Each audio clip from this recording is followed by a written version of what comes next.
Ya teman-teman, kita bertemu lagi nih di kebaktian minggu ini. Kita tahu bahwa Tuhan kita adalah Tuhan yang membuka jalan, Dia yang selalu memegang janji-janjinya, dan Tuhan kita adalah Tuhan yang setia. Mari teman-teman, kita bersama-sama kita memuji Tuhan, kita memuliakan namanya. Waymaker.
Jemaat remaja yang dikasihi Tuhan, kita mulai ibadah ini di dalam nama Bapa, Anak, dan Roh Kudus.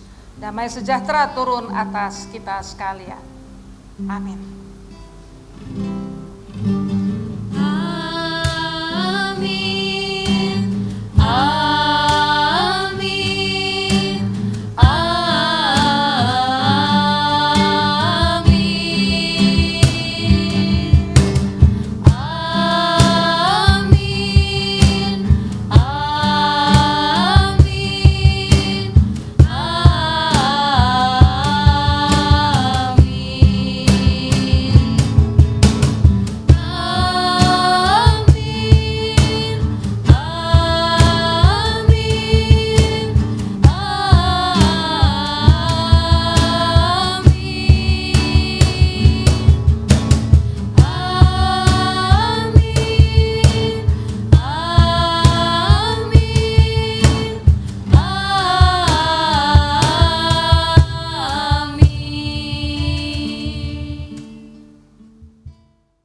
Teman-teman, biarlah saat ini kita punya satu kerinduan yang sama.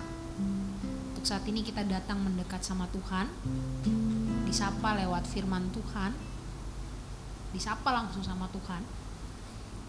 Mari kita bersama-sama datang dengan satu kerinduan.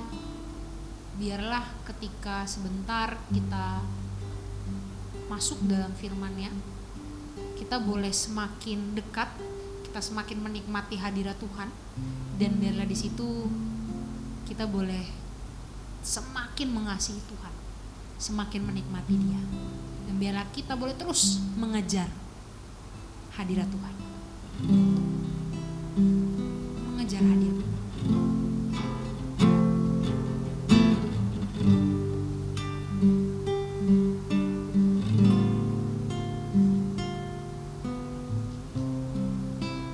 Dekat padamu, itu rinduku. Setiap kataku kau pun menunggu.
Mari kita berdoa.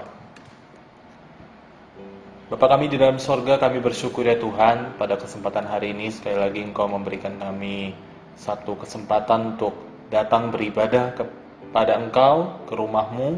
Meskipun secara online kami percaya hadirat Tuhan juga hadir di dalam kehidupan kami.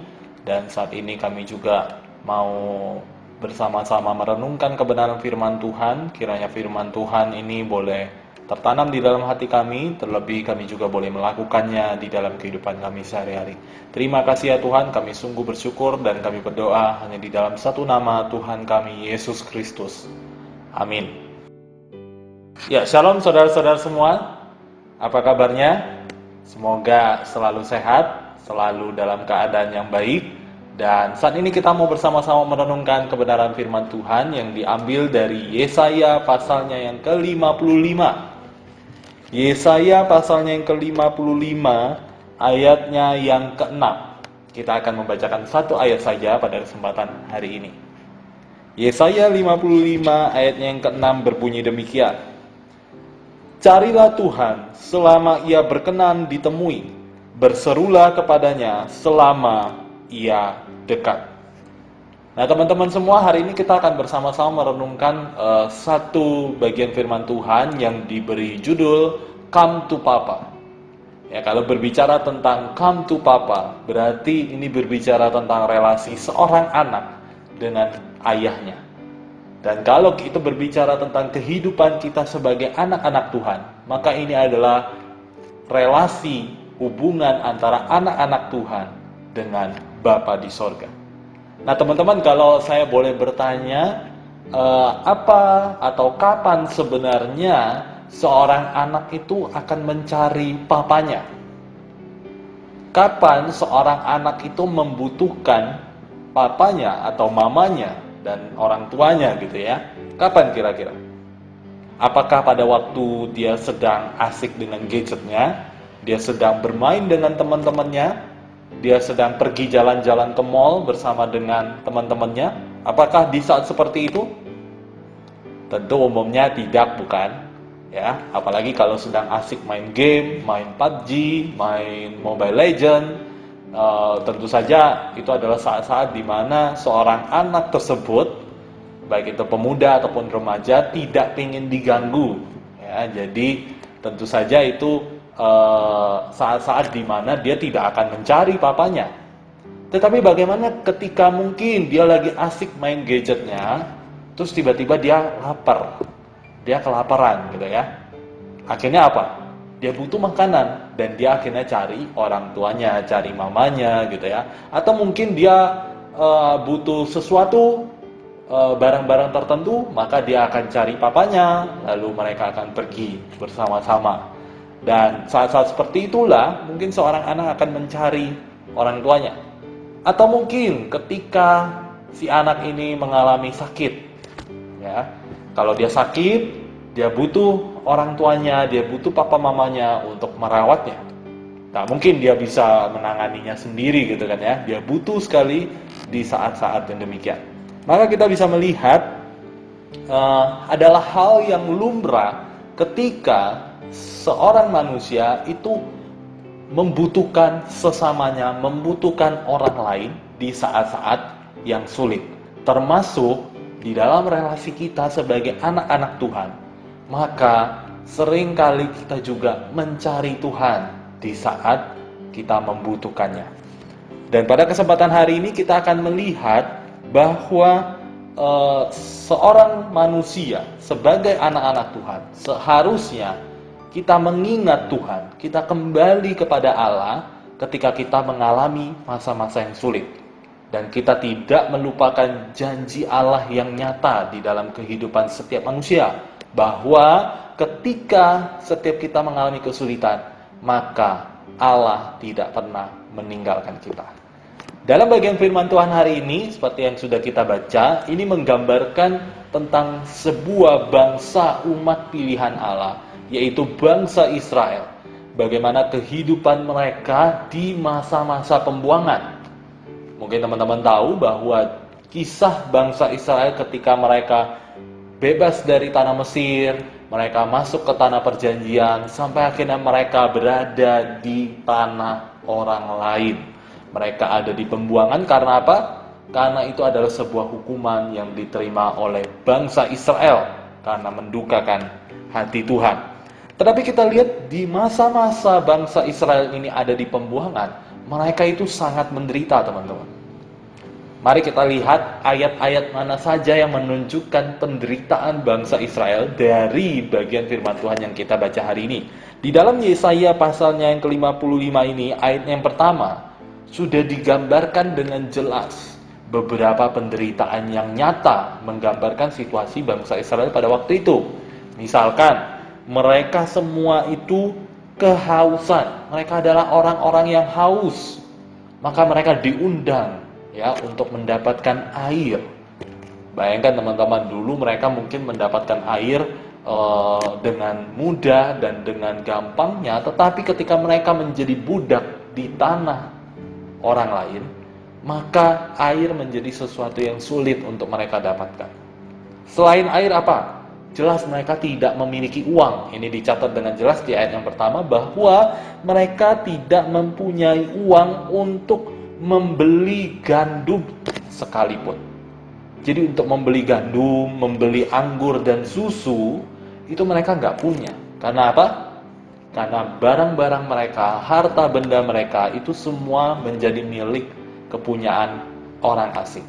Jadi mereka nggak punya barang-barang sedikit pun, nggak punya harta benda yang mereka miliki untuk membeli sesuatu hal. Betapa menderita, bukan? Betapa bangsa Israel itu mengalami kesulitan yang sangat berbeda ketika mereka sebelum ada di pembuangan. Nah, teman-teman, berbicara tentang kesulitan hidup, seringkali itu adalah sesuatu yang pasti akan dialami oleh setiap manusia. Tidak ada manusia yang bebas dari kesalahan, tidak ada manusia yang bebas dari masalah hidup ataupun kesulitan hidup. Dan ada sebuah kisah yang ingin saya ceritakan pada kesempatan hari ini berkaitan dengan seorang anak remaja yang punya masa depan yang cerah. Dia orang yang bertalenta, dia orang yang berkecukupan. Tetapi pada suatu ketika dia mengalami sebuah sakit. Sakit ini menyebabkan fungsi motoriknya itu terganggu, bahkan untuk menulis sekalipun dia mengalami kesulitan. Nama pemudi ini adalah Monica Horetsky. Nah, mungkin teman-teman yang tahu, dia adalah seorang penulis novel. Dia menceritakan kisah hidupnya di dalam novelnya yang berjudul Menjalani Apa Yang Tidak Dijalani. Nah, dalam novel itu, bagi teman-teman yang mungkin pernah baca dan belum baca, jadi saya ceritakan dalam kesempatan kali ini. Dia itu orang yang sangat pintar, sangat smart, dan saking pintarnya, saking mampunya dia melupakan Tuhan di dalam kehidupannya. Dia jarang mau ambil pelayanan, dia merasa dirinya mampu, sampai suatu ketika Tuhan menegurnya melalui sakit yang dialami. Bahkan sakit yang dialami itu membuat dia menjadi seseorang yang kelihatan berbeda dengan orang-orang di sekitarnya. Tapi apa yang di-sharingkan di dalam buku yang dia tulis, bahwa Monica pada waktu itu dia tidak jauh daripada Tuhan. Dia menjadi sadar dengan sakit penyakit yang dialami bahwa dia harus kembali kepada Allah. Dia mengingat bahwa kalau Tuhan masih memberikan dia kehidupan sampai dengan hari ini, itu semua karena berkat dan anugerah Tuhan. Sehingga melalui penderitaan yang ada, dia tidak melupakan Tuhan. Melalui penderitaan yang ada, dia justru kembali mengingat untuk datang kepada Tuhan. Nah, teman-teman, dalam kehidupan kita, apa yang kita alami? Ketika kita mengalami kesulitan, apa yang kita lakukan?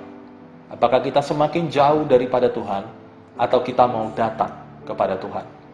Mungkin ada kesulitan yang kita alami saat-saat sekarang. Misalkan, kalau teman-teman yang menghadapi sekolah secara online, bagaimana rasanya? Tentu tidak mengenakan, bukan? Kalau secara langsung saja kita seringkali tidak bisa menangkap pelajaran yang ada. Bayangkan dengan sistem online yang mungkin teman-teman semua jalani.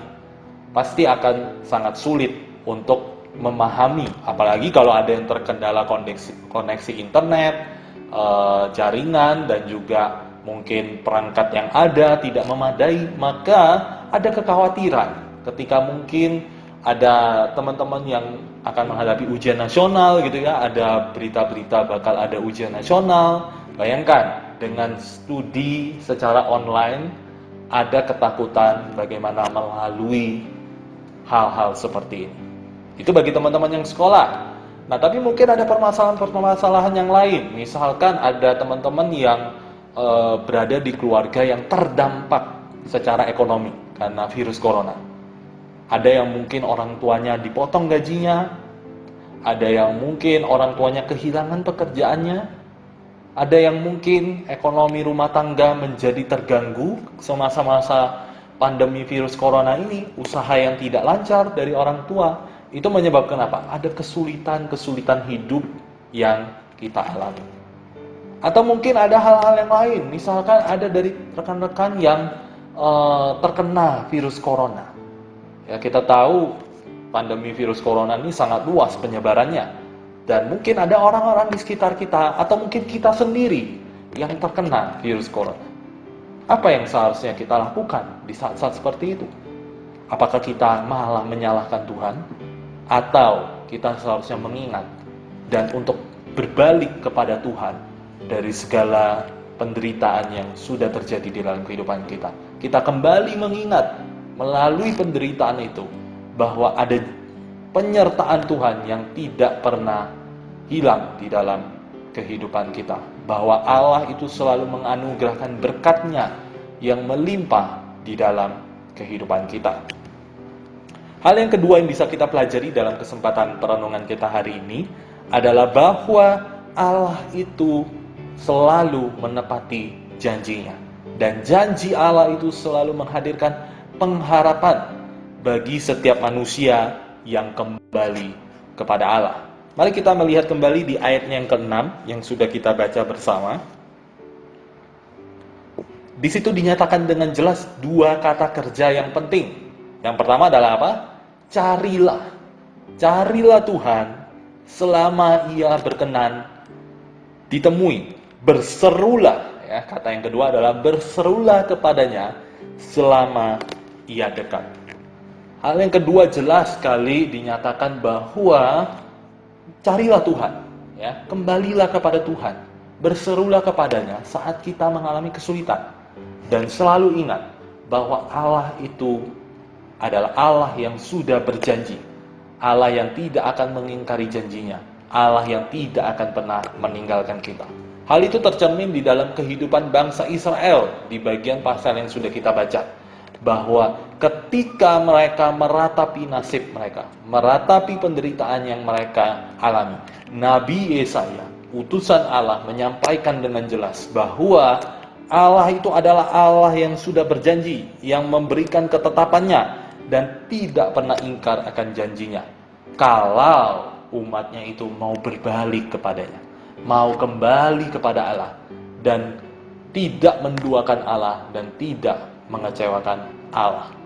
Nah, hal ini menjadi sebuah gambaran yang jelas bagi setiap kita bahwa dan terutama bangsa Israel pada waktu itu, bahwa Allah itu menepati janjinya dan janjinya tidak pernah gagal. Sekalipun manusia itu berdosa, sekalipun manusia itu bersalah, tetapi Allah adalah Allah yang selalu memelihara dan tidak meninggalkan umatnya. Nah, teman-teman, berbicara tentang kesalahan, kita tahu bangsa Israel ini sering mengulangi kesalahan-kesalahannya gitu ya. Seperti sebuah kisah yang ingin saya ceritakan kepada teman-teman berkaitan dengan berita-berita baru ini. Siapa yang tidak kenal seorang artis YouTube terkenal bernama Eric Olim? Ya, mungkin teman-teman ada yang tahu gitu ya, ada yang mungkin juga nggak tahu. Nah, Eric Olim ini adalah seorang YouTuber yang sangat terkenal, baik itu di kalangan pemuda, remaja gitu ya, karena konten-kontennya yang gokil dan lucu. Nah, tetapi kita tahu bersama bahwa Eric Olim dia baru terkena kasus narkoba, teman-teman. Jadi dia itu terjerat kasus narkoba, lalu ditangkap, dipenjara, dan baru-baru ini dia baru keluar dari penjara gitu ya. Nah, Eric Olim ini punya seorang pacar yang juga seorang YouTuber. Nah, mungkin teman-teman ada yang tahu, Saya tidak perlu sebutkan gitu ya. Tapi di dalam sebuah statement berita yang dinyatakan dengan jelas bahwa pacarnya ini menerima kembali seorang Eric Colim. Dia rela menunggu Eric Colim selama di penjara karena dia tahu bahwa Eric Colim pernah menyesali segala apa yang dia lakukan. Eric Colim pernah berkata bahwa dia adalah seorang yang kurang ajar, dia adalah seorang yang naif, dia menyesali perbuatannya pada waktu itu, sehingga pacarnya ini menerima dia kembali meskipun dia sudah terjerat kasus narkoba. Tetapi apa yang terjadi teman-teman? Yang terjadi ketika dia baru keluar dari penjara, tiba-tiba dia memunculkan kasus yang baru. Bahwa apa? Bahwa dia menyelingkuhi pacarnya. Mengerikan bukan teman-teman? Bayangkan sudah ditungguin, sudah diterima apa adanya, meskipun dia ini orang yang kurang ajar banget gitu ya, orang yang terjerat kasus narkoba, malah lebih kurang ajar lagi karena dia justru menyelingkuhi pacarnya itu dengan temannya sendiri, ya, dengan teman perempuannya sendiri. Akhirnya apa? Akhirnya sang pacar ya nggak terima gitu ya, secara manusiawi pasti diputuskan ya, karena apa? Ya ini cowok yang kurang ajar banget ya, sudah diterima kelemahannya seperti itu, pernah terjerat kasus narkoba, ternyata sekarang terjerat kasus perselingkuhan. Bahkan subscriber daripada Eric Colim itu menurun sangat tajam. Ya, banyak orang yang marah-marah gitu ya, netizen itu banyak yang merasa ini YouTuber kurang ajar banget gitu ya, karena kasus perselingkuhannya ini. Nah teman-teman, seperti Eric Colim yang jatuh kepada kesalahan berulang-ulang hal yang sama. Demikian juga pada waktu itu bangsa Israel itu adalah sekelompok bangsa yang jatuh kepada hal-hal yang terus berulang-ulang. Bayangkan teman-teman, waktu mereka keluar dari tanah Mesir, mereka mengeluh kepada Tuhan, lebih baik kami ke Mesir saja daripada kami harus menderita di padang gurun seperti ini, kekurangan air dan lain sebagainya. Mereka lupa bagaimana Allah sudah menuntun mereka, menyelamatkan mereka dari bangsa Mesir. Pada waktu mereka di zaman kerajaan, apa yang terjadi? Ada raja yang baik, maka seluruh rakyatnya akan ikut menyembah kepada Allah. Tetapi begitu raja yang memimpin adalah raja yang tidak taat kepada Tuhan, maka seluruh rakyatnya juga akan ikut menyembah kepada berhala. Dan itu berulang-ulang terjadi kepada bangsa Israel sampai akhirnya Tuhan menghukum mereka di tanah pembuangan. Tetapi sekalipun bangsa Israel berulang kali mendukakan hati Tuhan, tetapi Allah tidak pernah meninggalkan mereka. Allah selalu ingat akan perjanjiannya kepada bangsanya. Dan ketika Allah menyampaikan firman-Nya melalui Nabi Yesaya, ini menjadi sebuah pengharapan yang jelas bagi bangsa Israel, bahwa mereka akan ditolong oleh Tuhan di masa yang akan datang, kalau mereka mau kembali kepada Allah. Demikian juga dengan kehidupan kita teman-teman. Ya, mungkin kita pernah jatuh ke dalam dosa yang berulang kali kita lakukan. Kalau di dalam pelayanan saya dan beberapa rekan-rekan yang melayani pemuda dan remaja, kita tahu di zaman sekarang pemuda dan remaja itu banyak sekali kasus-kasus yang mereka alami. Baik itu mungkin kasus kecanduan pornografi, ya, atau mungkin kasus free sex, ataupun mungkin kasus narkoba. Ini adalah 3 kasus yang besar di antara sedemikian banyak kasus-kasus di antara pemuda dan remaja. Dan mengerikan teman-teman, banyak yang jatuh sampai sangat dalam sekali terhadap dosa-dosa yang demikian. Tetapi ingat teman-teman, bahwa mungkin saja ini terjadi kepada anak-anak Tuhan, karena anak-anak Tuhan juga masih bisa jatuh dalam dosa. Tetapi kita harus selalu ingat, meskipun kita telah jatuh ke dalam lembah yang sangat kelam sekalipun, ingatlah bahwa engkau itu tetap berharga di mata Tuhan. Sekalipun kamu seringkali jatuh kepada kesalahan-kesalahan yang sama, ingatlah bahwa Allah tidak pernah meninggalkan engkau. Allah tidak pernah mencampakkan engkau. Allah selalu melihat engkau sebagai anak-anaknya yang berharga. di mata Tuhan. Karena apa? Karena ada Kristus. Karena manusia yang seharusnya binasa, seharusnya mati karena dosa-dosanya, tetapi beroleh selamat oleh karena Kristus yang sudah rela mati, datang ke dunia, mati di atas kayu salib untuk menebus dosa-dosa kita. Sehingga tidak ada alasan bagi kita untuk jauh daripada Tuhan.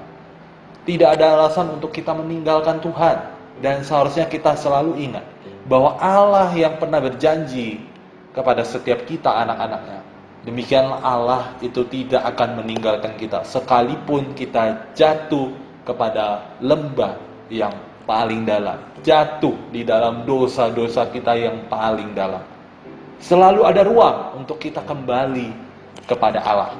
Sehingga dalam kesempatan hari ini, sekali lagi kita boleh merenungkan bersama-sama bahwa ada penderitaan, ada kesukaran di dalam kehidupan kita.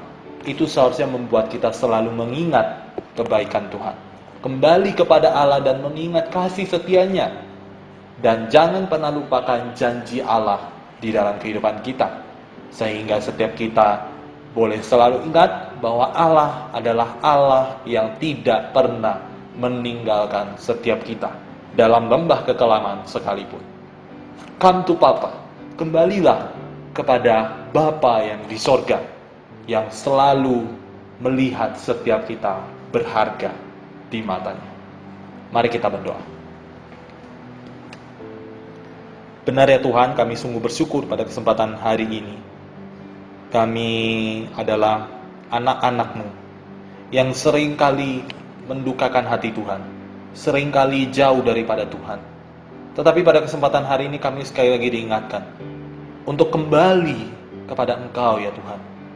Kami sekali lagi diingatkan, kalau ada kesulitan-kesulitan di dalam kehidupan kami harus selalu mengingat Tuhan, mengutamakan Tuhan di dalam kehidupan kami.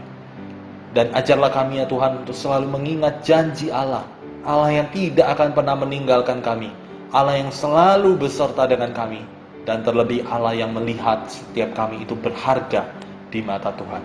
Sekalipun kami ini adalah manusia yang hina, manusia yang penuh dosa, yang sering kali mengecewakan Tuhan, tetapi kami belajar melalui kebenaran firman Tuhan hari ini bahwa Allah itu memandang setiap kami berharga di mata Tuhan. Satu jiwa pun itu adalah berharga di mata Engkau ya Tuhan. Demikian kami harus mengucap syukur karena Allah itu selalu mengasihi kami. Dan biarlah kami boleh hidup seturut dengan kebenaran firman Tuhan, dan kami boleh melakukannya di dalam kehidupan kami sehari-hari. Terima kasih ya Tuhan, kami sungguh bersyukur dan berdoa hanya di dalam satu nama Tuhan kami, Yesus Kristus. Amin. Nah, saat ini kita akan bersama-sama berdoa syafaat. Kita akan mendoakan beberapa pokok doa. Yang pertama, tentu saja kita berdoa untuk setiap kalian, setiap siswa-siswa yang sudah mulai sekolah secara online, memulai tahun ajaran yang baru. Kiranya Tuhan yang menolong setiap kita, setiap anak-anak remaja yang menjalani sekolah secara online, supaya setiap kita boleh mendapatkan ilmu pengetahuan dengan baik, dan kiranya itu boleh menjadi bekal di dalam kehidupan kita. Tuhan yang juga menolong untuk setiap sekolah-sekolah untuk boleh mempersiapkan pengajarannya dengan baik.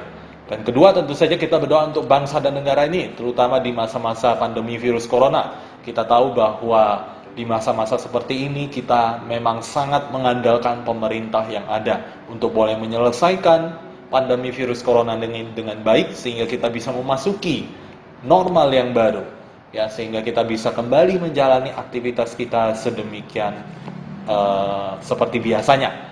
Dan ketiga, kita juga berdoa untuk gereja kita, ya, kita berdoa untuk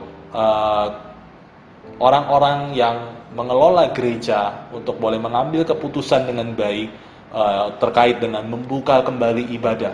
Kalaupun ibadah harus dibuka kembali, biarlah itu boleh menjadi suatu kebijakan yang diberikan hikmat daripada Tuhan, terlebih juga boleh berjalan dengan baik, jauh dari penyebaran virus corona. Mari kita berdoa untuk ketiga pokok doa ini.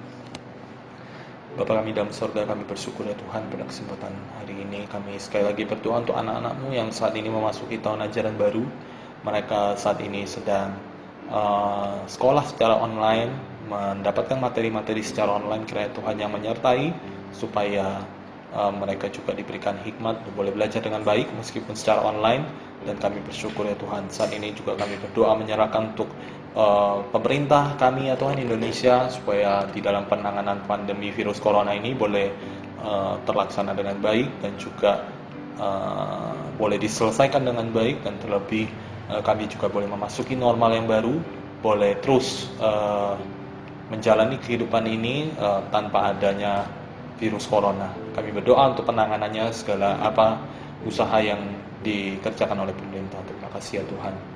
Kami juga berdoa menyerahkan untuk gereja kami ya Tuhan, yang dengan segala kebijakannya Tuhan yang pimpin, untuk orang-orang yang terlibat di dalamnya, untuk majelis hamba Tuhan, Tuhan yang sertai supaya di dalam keputusan mereka boleh sungguh-sungguh diberikan hikmat terkait dengan membuka kembali ibadah secara offline. Tuhan yang pimpin supaya segala keputusan ini boleh berjalan dengan baik, dan nama Tuhan saja ini dipermuliakan. Terima kasih ya Tuhan. Terima kasih Tuhan, kami sungguh bersyukur untuk kesempatan hari ini di mana kami boleh beribadah kepada Engkau. Kami sudah memuji dan memuliakan Engkau. Kami sudah mendengarkan firman Tuhan, dan biarlah sekali lagi melalui kebenaran firman Tuhan ini kami kembali diingatkan untuk kembali kepada Allah yang memiliki kehidupan kami, untuk kembali kepada Allah yang merupakan sumber penolong di dalam kehidupan kami. Terima kasih ya Tuhan, kami sungguh bersyukur, dan kiranya Tuhan juga kumpulkan kami kembali di minggu yang akan datang untuk beribadah secara online ini, dan supaya kami juga boleh tetap merasakan hadirat Tuhan di dalam setiap ibadah yang kami jalani. Terima kasih ya Tuhan, kami sungguh bersyukur dan berdoa hanya di dalam nama Tuhan Yesus yang mengajarkan setiap kami berdoa demikian. Bapa kami yang ada di sorga, dikuduskanlah namamu, datanglah kerajaan-Mu, jadilah kehendak-Mu di bumi seperti di sorga. Berikanlah kami pada hari ini makanan kami yang secukupnya, dan ampunilah kami akan kesalahan kami, seperti kami juga mengampuni orang yang bersalah kepada kami. Dan janganlah membawa kami kepada pencobaan, tetapi lepaskanlah kami daripada yang jahat, karena Engkaulah yang punya kerajaan, dan kuasa, dan kemuliaan, sampai selama-lamanya. Amin.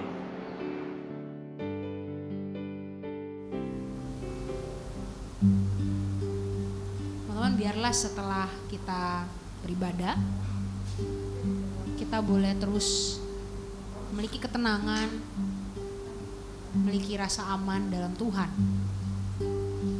Karena tadi kita dengar firman Tuhan, kita terus ditunggu sama Tuhan untuk kembali.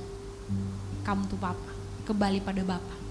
Dan biarlah ketika kita kembali pada Bapa, kembali mendekat pada Dia, kita boleh merasakan ketenangan yang sejati. Apapun yang terjadi dalam hidup ini, biarlah kita bisa bilang, tenanglah kini hatiku.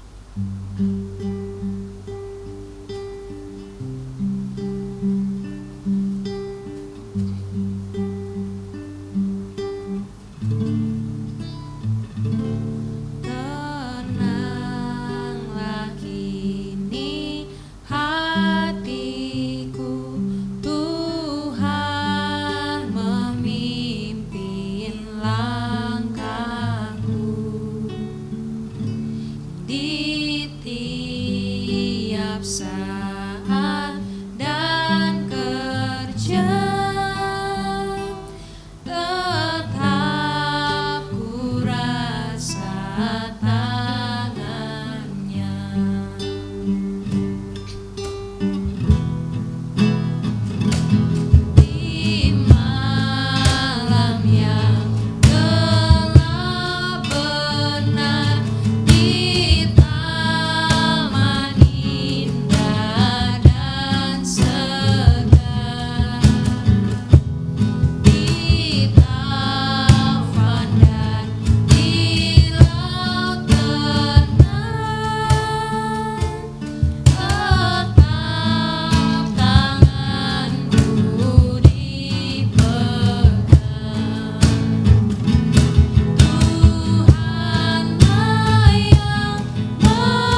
Adik-adik remaja, arahkanlah hatimu kepada Tuhan dan jadilah saksi Kristus dan terimalah berkat Tuhan. Tuhan memberkati engkau dan melindungi engkau. Tuhan menyinari engkau dengan wajah-Nya dan memberi engkau kasih karunia. Tuhan menghadapkan wajah-Nya kepadamu dan memberi engkau damai sejahtera sekarang sampai selama-lamanya. Amin.